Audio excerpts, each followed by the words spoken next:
Wiring connection or wiring diagram ng ganitong CDI 6-pin primary type. So may mga 6-pin na battery operated. So ito primary type. So ito, itong dalawa na to, ay magkatabi. Itong taas, ito yung sa may kill switch. Yan, which is a black na merong lining na white ito. Yan. So hindi na stock yung original yung kanyang socket. So iba-iba na yung color coding niya. So tandaan nyo lang yung ganyang posisyon. Ito, yan is kill switch, black na merong lining na white yan.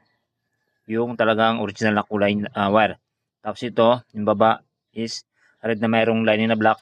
Yan, which is sa may primary coil dito sa may stator. Okay. Tapos dito sa apat na to, yan, bandang kaliwa sa taas is pick up coil or pulser. Yan, ito. Tapos bandang taas kanan, ignition coil. Yan, which original na kulay ng wire is black na mayroong lining na yellow. Yung original na kulay ng pulser or pick up coil is blue na mayroong lining na white. Okay, or blue na mayroong lining na yellow. Tapos itong dalawang baba, yan, parehong ground wire or negative wire.